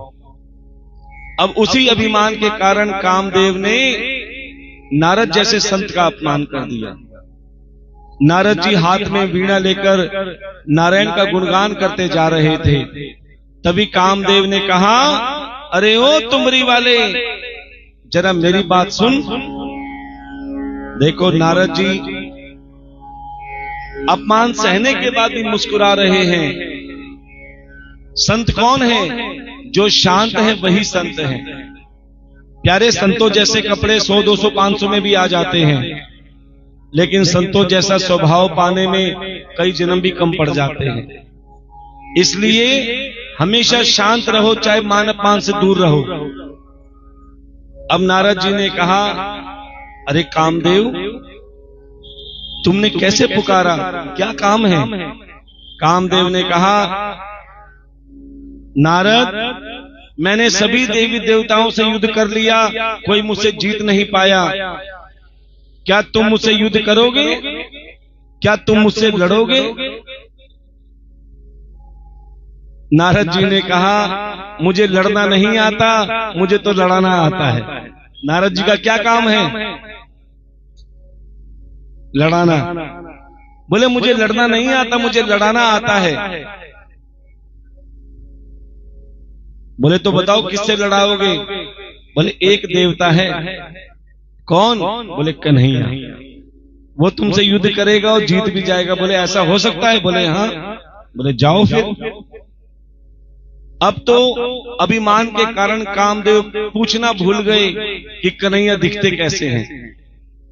देखो नारद जैसे संत जिसने अपमान किया उसको भी प्रभु की राह दिखा रहे हैं। यही तो संत होते हैं। अब जैसे कामदेव वृंदावन गए, क्या देखा? कुछ बाल गोपाल खेल रहे थे और उन्हीं बाल गोपाल में कन्हैया छोटे से बालक बीच में थे और कामदेव के मन की बात जान गए। कामदेव ने कहा बच्चों ये कन्हैया कहाँ मिलेंगे? छोटे से कन्हैया ने कहा आप कौन? बोले मैं कामदेव। किससे मिलना है? बोले कन्हैया से।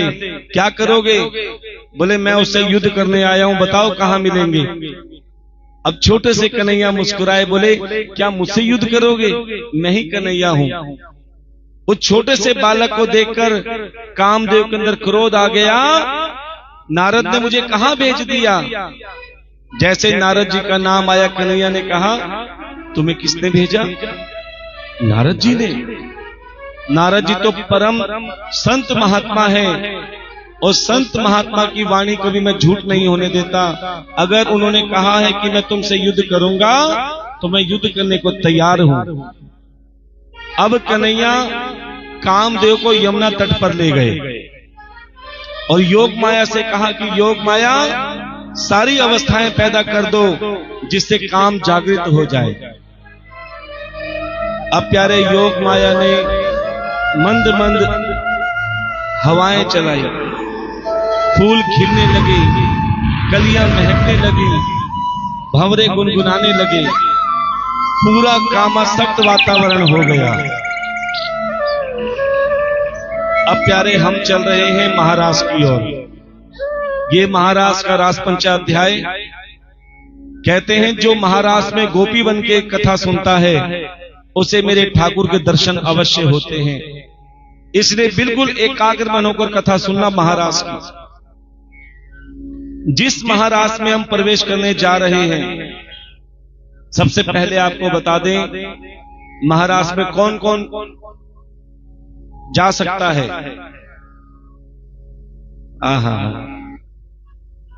महाराष्ट्र में सिर्फ गोपी जा सकती है, पुरुष का कोई प्रवेश नहीं है, ध्यान देना। लेकिन गोपी का मतलब क्या है? जो गोविंद को मन में बिठाए। वैसे तो महाराष्ट्र में भोले बाबा भी गए थे, क्या बन के? गोपी बन के गए थे, जिससे गोपेश्वर नाम हुआ उनका। लेकिन कब गए? जब उन्होंने गोविंद को मन में धारण किया। हम आपसे भी कहते हैं कि गोपी के लिए कोई स्त्री पुरुष का भेद नहीं है। अच्छा ये बताओ, बरसाना की होली किस किसने देखी है? कोई रंगों की होली, कोई फूलों की होली, कोई लड्डू की होली, कोई लठमार होली। सबका आनंद मिलता है वहां पर। दिल्ली के बड़े बड़े सेठ जाते हैं लठमार होली देखने के लिए और लठ खाने के लिए, और हर किसी को वो नसीब भी नहीं होते लठ, क्योंकि एक गोपी का लठ किसी को पड़ता है ना तो प्यारे जन्म जन्मांतर के पाप धुल जाते हैं। अब वही महाराज यहां पर होने जा रहा है, ध्यान देना। जाने से पहले हम आपको महाराज बताते हैं कि असल में महाराज है क्या। महाराज में सबने तरह तरह की बातें बना रखी हैं। कन्हैया ने गोपियों के साथ ऐसा किया होगा, वैसा किया होगा। लेकिन आपको बता दें, जब छोटे से कन्हैया ने गोवर्धन पर्वत उठाया तो उनकी उम्र 5 वर्ष की थी, और जब महाराज किया तो केवल 7 वर्ष की। कितने वर्ष की? 7 वर्ष। तो सज्जनों आपको बता दें, जब महाराज किया गोपियों के मन से काम भाव बिल्कुल निकाल दिया। लेकिन ये महाराज है क्या प्यारे? ये महाराज एक प्रेम गाथा है। गाथा कहते हैं कथा को, प्रेम की कथा है। लेकिन आप क्या जानो प्रेम क्या होता है? कोई भाई बहन भी अगर बाइक पे जा रहे होंगे ना, उस पे भी दुनिया उंगली उठा लेती है। क्यों? भाई बहन में प्रेम नहीं होता, मां बेटे में प्रेम नहीं होता, पिता पुत्र में प्रेम नहीं होता। फिर प्रेम का गलत मतलब क्यों निकाला जाता है? क्योंकि आज के समय में प्रेम मतलब को समझा जाता है, स्वार्थ को समझा जाता है। जिससे मतलब होगा उससे प्रेम करेंगे, जिससे स्वार्थ होगा उससे प्रेम करेंगे। और आज प्रेम वासना को समझा जाता है, हर चीज में गलत नजरिए से देखते हैं। ये महाराज प्रेम की विरह गाता है। विरह का मतलब क्या होता है? जिससे तुम बहुत प्रेम करते हो, दिलो जान से प्रेम करते हो, और वो छोड़ के चला जाए तो दिल पर क्या बीतती है, ये महाराज को लिखा है। प्यारे, एक माता पिता का इकलौता बेटा कितने लाड प्यार से उस बेटे को पालते हैं, पोसते हैं, बड़ा करते हैं, कर्जा करके पढ़ाते हैं, लिखाते हैं, जैसे तैसे शादी भी कर देते हैं। किस उम्मीद में कि वो बेटा हमारे बुढ़ापे का सहारा बनेगा। लेकिन क्या होता है, जब उस बेटे का शादी हो जाती है, नौकरी लग जाती है, अपनी धर्म पत्नी और बच्चों को लेकर बूढ़े माता पिता को छोड़ के चला जाता है। अब प्यारे, उस माता पिता से पूछो जिसने कलेजे के टुकड़े को पाल पोस के बड़ा किया और एक झटके में वो बूढ़े माता पिता को छोड़ के चला गया, तो उनसे पूछो दिल पर क्या बीतती है। बेटी,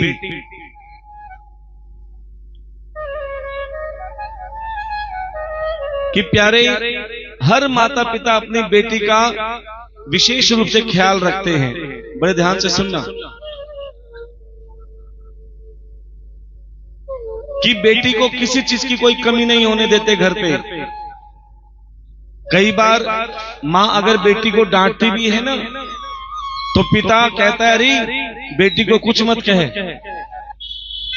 बेटी को कुछ मत कहे। क्यों? बेटी पराया धन है, पराए घर जाएगी, क्यों डांट रही है? बेटी को घर में खूब लाड मिलता है, प्यार मिलता है, लेकिन आज तक बेटी को एक बात समझ में नहीं आई, क्या उसका अपना घर कौन सा है। जब तक पीहर में रहती है सब कहते हैं बेटी पराया धन है, पराए घर जाएगी, और जब वही बेटी दूर ससुराल चली जाती है तो क्या सुनने को मिलता है? बेटी पराए घर से आई है। आज तक उसे नहीं पता कि बेटी का अपना घर कौन सा है। हर माता पिता चाहते हैं बेटी को अच्छा घर मिले, अच्छा वर मिले, जिसके लिए हर पिता सामर्थ्य से ज्यादा व्यवस्था करता है कि बेटी को सुनने को ना मिले। लाखों रुपए लगाने के बाद में भी बेटी दुखी होती है, घर आ जाती है, परेशान होती है। क्यों? पैसों से ज्यादा किस्मत आगे पहुंच जाती है। इसीलिए कहते हैं प्यारे, अपने कलेजे के टुकड़े को बड़े लाड प्यार से एक पौधे की तरह ख्याल रखो। वो तुम्हारे घर की गुड़िया है, तुम्हारे घर की तुलसी है। एक पिता माता कर्जा करके अपने बेटी का विवाह करते हैं, बारात आती है, खूब नाचती है, फोटो सेशन होता है, डीजे बजता है, सब नाचते कूदते हैं। लेकिन एक समय वो भी आता है जिस समय सबकी आंखों में आंसू आ जाते हैं, और वो समय कौन सा होता है? विदाई का।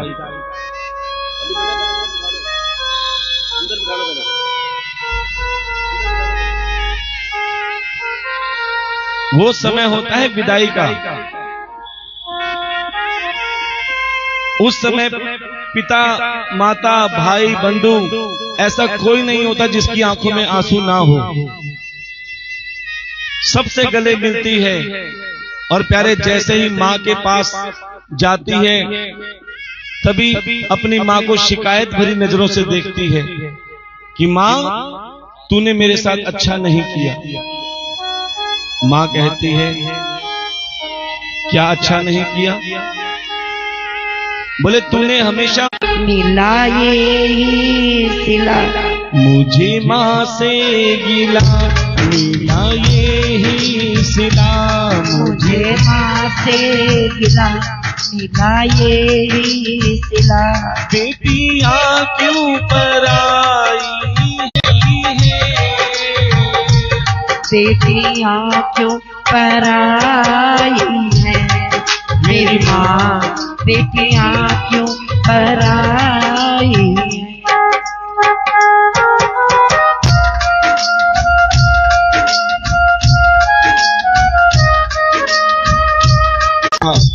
ये घर मेरा, ये स्कूटी मेरी, ये कंप्यूटर मेरा, हर चीज पे मेरा अधिकार था। लेकिन जैसे ही शादी के बाद पग फेरे पे मैं वापस आई, सब कुछ अपना होते हुए भी पराया सा लगने लग जाता है। जो मुझे अपनी बेटी, एक को घर दिया, एक को वर दिया, एक को घर दिया, एक को वर दिया, तेरी कैसी खुदाई है।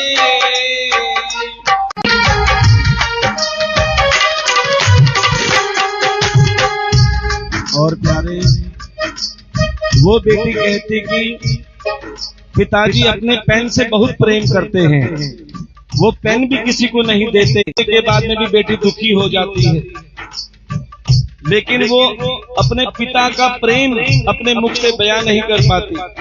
क्या कहती है? मांगा मैंने जो भी बाबुल से, दिया हंस के मुझे, खुश रहना सदा, देती दिल से दुआ, खुश रहना सदा। कैसी प्रीत निभाई है, बेटियां तो पराई हैं। मैं पराए घर जाऊंगी। आज मुझसे नजरें क्यों चुरा रहे हो? भाई अपनी बहन के पास नहीं आ रहा, कामों में लगा हुआ है जानबूझ के, कहीं अगर बहन से नजरें मिल गई तो टूट जाएगा। ऐसे ही पिता भी पत्थर दिल बनकर काम संभाल रहे, बेटी के पास नहीं आ रहे। माँ एक चौखट पे खड़ी खड़ी रो रही है।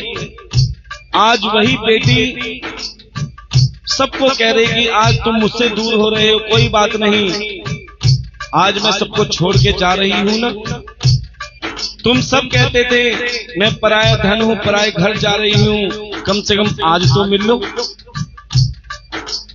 मैया तुम ही तो कहती थी, अरे लाडो मैं गुड़िया रानी तेरे आंगन की, जाऊंगी बैठ के डोली, जाऊंगी बैठ के डोली, जाऊंगी बैठ के डोली, जाऊंगी बैठ के डोली, साजन की मैं गुड़िया रानी। क्या कहती हो बहना? मैं तेरी द्रौपदी, तू मेरा कन्हैया, मैं तेरी द्रौपदी, तू मेरा कन्हैया। बहना को भूल मत जाना, रक्षा बंधन की, याद ना भुलाना रक्षा बंधन की। मैं गुड़िया रानी तेरे आंगन की, मैं गुड़िया रानी तेरे आंगन की। अब प्यारे भाई को समझाया, भाई से गले मिली। इधर माँ रो रो के पागल हो रही है। अब वही लाडो अपनी माँ को भी समझा रही है, कहती है अरे माँ तू ही तो कहती थी बेटियां पराया धन है, पराए घर जाएंगी। आज मैं पराए घर जा रही हूं तो तू क्यों रो रही है? अब बेटी माँ को समझा रही है, क्योंकि माँ रो रो के बुरा हाल हो रहा है। क्या कहती बेटी? ए मेरी माँ तू क्यों रोती है? ए मेरी आया धन होती है, राजा की हो चाहे निर्धन की, राजा राजा की हो चाहे निर्धन की, मैं गुड़िया रानी तेरे आंगन की, मैं गुड़िया रानी तेरे आंगन की। अब प्यारे, अब बेटी को भी पता लग गया मुझे इस घर को छोड़ के जाना ही पड़ेगा। क्या कहती है? अब तो जाना पड़ेगा मुझे सबसे, दूर रहना पड़ेगा सबसे। अब प्यारे, माँ और बेटी ने हाथ फैला दिए। बेटी क्या कहती है? अच्छा चलती हूँ माँ अब गले से लगा, अच्छा चलती हूँ माँ अब गले से लगा, अच्छा चलती हूँ माँ अब गले से लगा, अच्छा चलती हूँ माँ अब गले से लगा। बेटियाँ तो पराई है, बेटियाँ तो पराई है मेरी माँ, बेटियाँ तो पराई है, बेटियाँ तो पराई है मेरी माँ, बेटियाँ तो पराई। और प्यारे, बेटी विदा हो गई और कहते हैं जब माता पिता के कलेजे का टुकड़ा जब घर से चला जाता है तो दिल पर क्या बीती है, ये महाराज में दिखाया गया है। अब प्यारे, कि कन्हैया ने गोपियों को वरदान दिया था कि शरद पूर्णिमा की रात्रि को मैं तुम्हारे साथ महारास रचूंगा। और प्यारे, वो गोपियां नहीं, वो त्रेता युग की पुण्य आत्माएं थी जिन्होंने त्रेता युग में ऋषि मुनियों का शरीर धारण करके रखा था, जिन्होंने श्री राम जी से कहा था कि हे प्रभु, हम आपको स्पर्श करना चाहते हैं, हम आपको साथ आलिंगन होना चाहते हैं, हम आपके साथ रास रचाना चाहते हैं। तब श्री राम ने कहा कि आप चिंता ना करें, मैं द्वापर में कृष्ण बन के आऊंगा, उस समय तुम सब मेरी गोपियां बनोगी, तब मैं तुम्हारे साथ रास रचूंगा। और प्यारे, शरद पूर्णिमा की रात्रि आई और मेरे ठाकुर ने गोपियों को बुलाने के लिए मधुर बांसुरी बजाई, और जैसे ही बांसुरी बज रही थी सब गोपियां अपने कार्य में मस्त थी, व्यस्त थी। कोई अपने पति के लिए श्रृंगार कर रही है, आंखों में काजल लगा रही है, कोई अपने पति को भोजन परोस कर दे रही है, कोई अपने बच्चों को दुग्ध पान करा रही है। लेकिन जैसे ही मेरे ठाकुर की मुरली की धुन कानों में पड़ी, सब कुछ भूल गई, सुध बुध खो बैठी। जो गोपी आंखों में काजल लगा रही थी, अब प्यारे पूरा मुंह काला कर दिया। क्यों? पहले पति के लिए सज रही थी, अब परमेश्वर के लिए सज रही है। ध्यान देखिए, सभी गोपियां दौड़ी जा रही हैं, भागी जा रही हैं,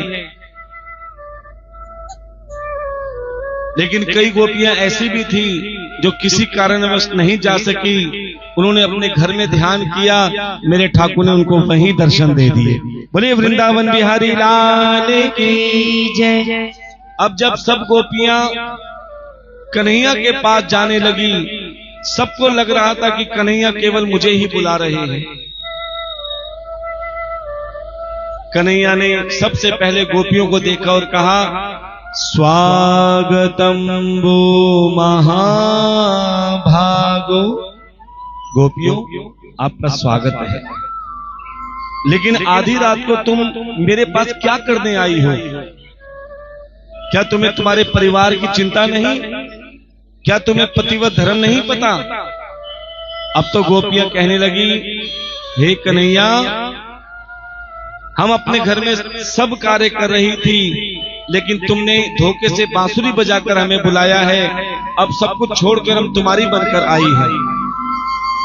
अब कन्हैया ने देखा कि गोपियां सब कुछ छोड़कर केवल मेरी बन के आई हैं। उसी समय कन्हैया उन गोपियों के साथ रास रचाने लगे। हर गोपी के साथ कन्हैया एक बार आ जाओ, अब हम यशोदा मैया से शिकायत भी नहीं करेंगे। अरे जैसा तुम कहोगी वैसा करेंगे। तभी क्या हुआ, एक गोपी की नजर कन्हैया के पैरों के निशान की तरफ पड़ गई। देखो देखो गए हैं।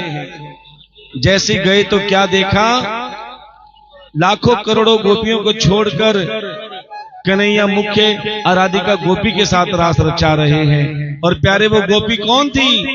आराधिका नहीं, श्री राधे रानी थी। बोलिए राधे रानी सरकार की जय। अब प्यारे राधा ने सोचा, लाखों करोड़ों गोपियों को छोड़कर कन्हैया मेरे साथ रास रचा रहे हैं, इसका मतलब मैं इतनी सुंदर हूं। अब राधे रानी के अंदर भी अभिमान आ गया। अभिमान आते ही राधे रानी क्या कहती कन्हैया से, अरे कन्हैया मैं थक गई हूं, मुझे अपने कंधे पर बिठा के ले चलो। प्यारे जो चरणों की सेवा करना मांगती हैं, आज वो अभिमान से कंधे पर बैठ रही है। अब तो प्यारे कन्हैया कहने लगे, राधे तुम मुझसे कितना प्रेम करती हो? बोले कन्हैया मैं तुमसे अनंत प्रेम करती हूं, अपने से भी ज्यादा प्रेम करती हूं। तब कन्हैया कहने लगे, एक काम करोगी? बोले क्या? बोले जितना भी प्रेम करती हो आज सपना समझ के भूल जाओ, हमारे प्रेम को सपना समझ के भूल जाओ। इतना सुनते ही राधे रानी जोर जोर से रोने लगी। तभी चमत्कार हुआ, क्या? जोर जोर से हंसने लगी। कन्हैया कहते, राधे तुम्हारा रोना तो समझ में आया, लेकिन तुम्हारा हंसना नहीं आया। राधे कहती है, रो इसलिए रही हूं कि तुम मेरे प्रेम को सपना समझ के भूलने को कह रहे हो, और हंस इसलिए रही हूं, ये संसार मुझे कहता था इस छलिए के चक्कर में मत आइयो। ये संसार मुझे कहता था इस छलिया के चक्कर में मत आ जाइयो, कब धोखा दे जाए कुछ पता नहीं, कब छोड़ के चला जाए कुछ पता नहीं। आज तूने वही कर दिया। मैं तुम्हें भूल जाऊंगी, लेकिन एक वचन देना पड़ेगा। बोले क्या? बोले अगले जन्म में मुझे कृष्ण बनाना और तुम राधा बनना। बोले उससे क्या होगा? बोले जब मैं तुम्हें मेरे प्रेम को भूलने के लिए कहूंगी तब पता चलेगा, तब तुम्हारे दिल पर क्या बीतेगी। क्या कहने लगी राधे? एक बार तो राधा बनकर देखो मेरे सांवरिया, राधा रो रो कहे, राधा रो रो कहे। एक बार तो राधा बनकर देखो मेरे सांवरिया, राधा रो रो कहे, राधा रो रो कहे।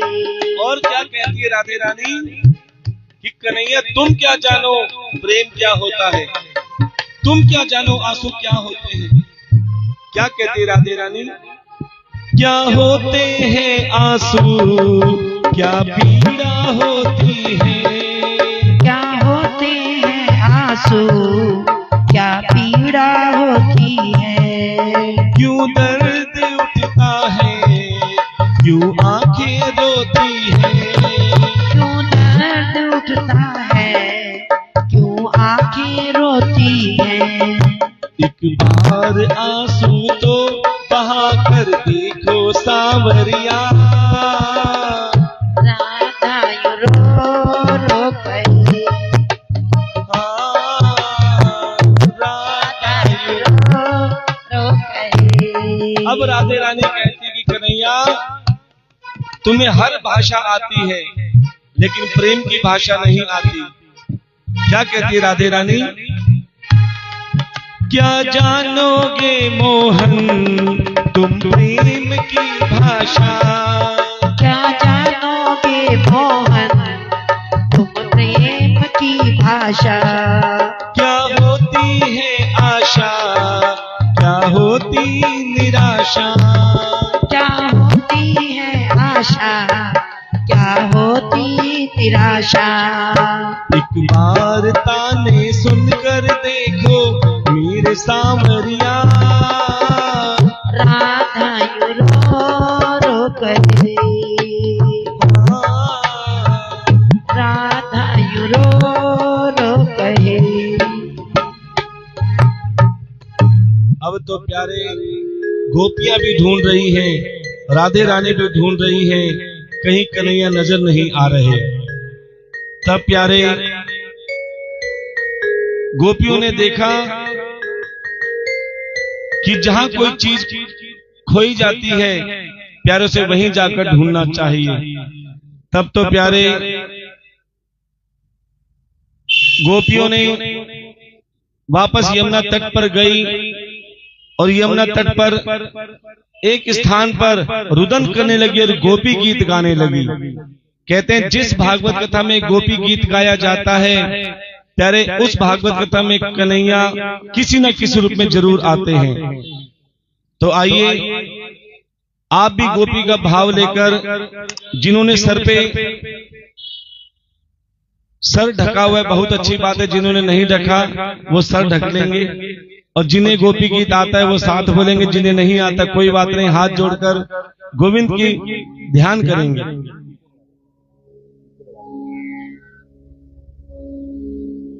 जयति तेधिकं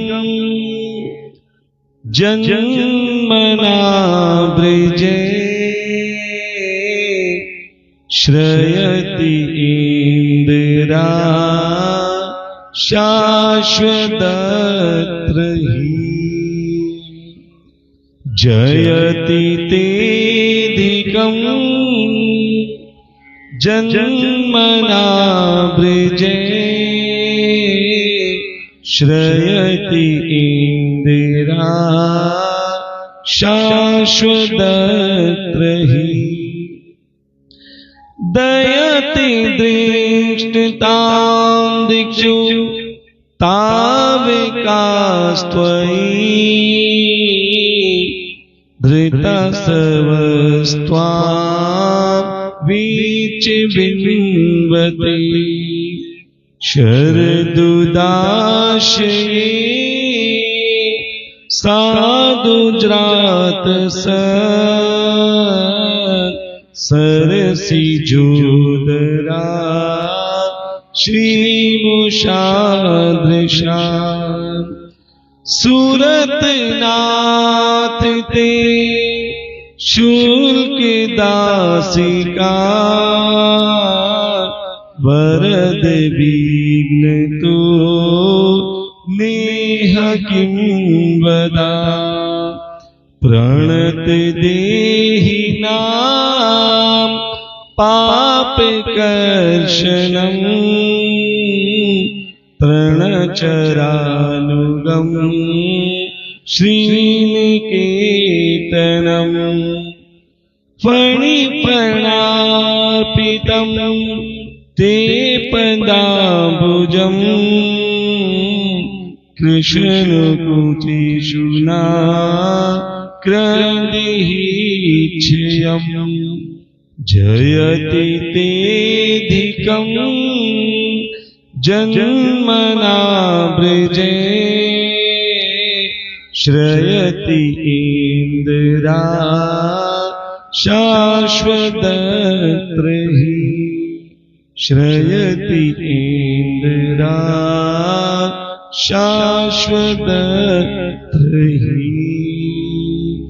और प्यारे जैसे ही गोपियों ने गोपी गीत गाया, गोपियों के अंदर जो अभिमान था प्यारे वो धुल गया, और जहां अभिमान गया उन्हीं गोपियों के बीच में कन्हैया प्रकट हुए। अब रास नहीं महारास किया। बोलिए वृंदावन बिहारी लाल की जय। अब महारास होने जा रहा है।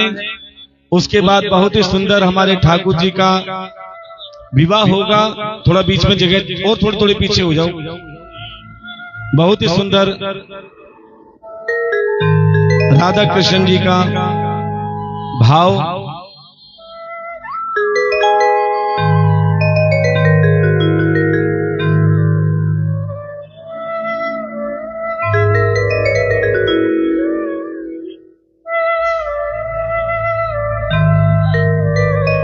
मोबाइल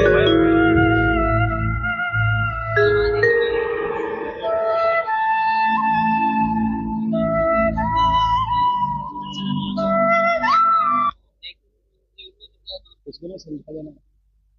इसके बाद में 10 मिनट बाद में मैं उनको बुलाऊंगा। ये अरे हाँ, एक बार के 5 मिनट रोक के फिर दोबारा बुलाऊंगा मैं।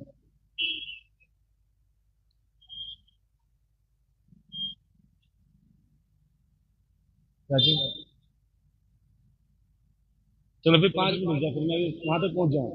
5 मिनट रुक जाओ। तो प्यारे, जैसे ही महारास हुआ, महारास में कन्हैया ने सभी गोपियों को दर्शन दिए। और प्यारे, इधर कंस ने देखा कि मैंने बहुत क्रूर आदमी भेजे। क्रूर कहते हैं राक्षस को। अब कंस महाराज ने सोचा सीधी उंगली से घी नहीं निकलेगा तो उंगली टेढ़ी करनी पड़ेगी। अब महाराज कंस ने अक्रूर जी को भेजा। अक्रूर जी, साम दाम दंड भेद कैसे भी तुम कन्हैया को मथुरा लेकर आओ। जैसे ही अक्रूर जी अपने रथ पर गए, नंद बाबा से कहा कि मैं मथुरा नगरी से आया हूं, मुझे मथुरा नरेश कंस ने भेजा है।